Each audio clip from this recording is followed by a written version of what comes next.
Well, hey everyone, I am Grillmeister Damon. And I am Lou Barbecue. Can you guess what we're making today? Chicken. Exactly. We are making a whole hog. It's a little one, but it's still a whole hog. It's just a little one.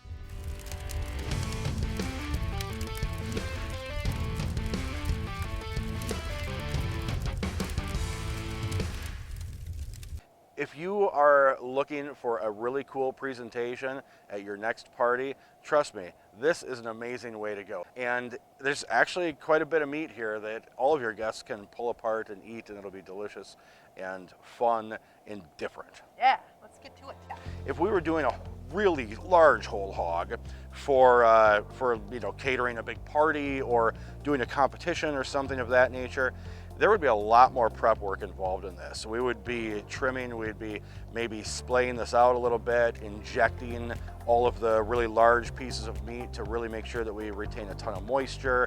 But this is a smaller animal, and it will really cook about evenly inside a large enough grill. So none of that nonsense, but the rub. Let's get in there where we've got some exposed meat and some areas where we've got just smaller membranes where we know that the flavors of the rub are going to penetrate down into the meat. All right, I'm going to give you a rub and you rub it in there. Yeah. Spread it around. Going straight into the cavity. So we're using the Memphis rub. Did we mention that? I don't know. I don't know if we did either, but it's my favorite on board. Some of these rubs will penetrate down through the membrane, so we really want to make sure that we coat every little area that's not just full-on skin here. There we go. Pretty well rubbed. It is. And you can pop them straight on the grill, but we really adhere to trying to keep our grills as clean as possible and using pans and screens as often as we can. So that's what we're going to do with this guy, right? Okay. The reason why we're using screens on top of this metal tray here as well is so that we not only have a really easy cleanup, but there will be airflow coming underneath there that will get down to the meat to promote really even cooking. And as the fat renders off, it will collect on the bottom of the tray and the meat won't be sitting in all of that juice the entire time. That's right. So there's like two main ways you can present the hog or the pig for the cooker. One is to just butterfly it out like it's sunbathing. And the other one that we're going to do is we're going to do a little race car or racing method. You'll see what that looks like here. A racing pig? Yeah. So he's got his little feet tucked up underneath him. So it kind of looks like he's just a little race car that's going to go zoom, zoom, zoom right under the smoker. And I'm going to go ahead and tuck these in even further to make sure that they fit in the grill properly. All right, looks like it's nice and balanced, right? Yep. Okay. You've got the one side, I'll get the other. Team lift. Hey, how about that? Fits just perfectly in there. Absolutely. I'm just going to tuck the tail in there a little bit. Keep these ears back and against the animal so that we don't have real high heat coming on an area right away. I think it feels pretty good there, huh? That looks great. Let's tuck him in and check on him in a couple hours. So as you go throughout your cook, you're going to want to make sure to rotate this animal around a little bit. There's always hot spots and cold spots in any grill, and we've discovered that there may be a need to move that animal so we get nice even browning, nice even appearance. So we're going to pull it out over here, Lou. Yep. A little assistance. Take your end out first. Okay. There, look at that. Look at that. That's beautiful. Yeah. Nice color on it. Getting really nice coloration. Just want to make sure, again, if we're hotter on one side of the grill than the other, this becomes a nice even cook. You can even have zones of hot or cold areas front to back of the grill. So keeping it rotated as you go, super important. All right, so it has been about 6 hours. Yep. Let's give you a little bit of a reveal here and show you what this pig is looking like. That is It's pretty. gorgeous. Just got a nice mahogany color all over it here. Been temping this as I go. I'm gonna go ahead and give it another temp here and see where it's at. The needle is just going in like butter on that probe there. We're at about 185 degrees right now. And we should mention that with an animal like this, you've got all of the different whole muscles still intact here.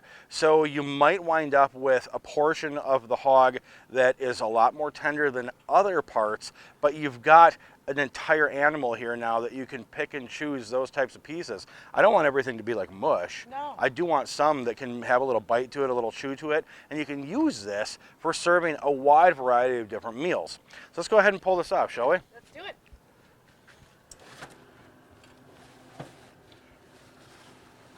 You got it? I think so. I'm gonna go underneath. There All we right. go. There we go.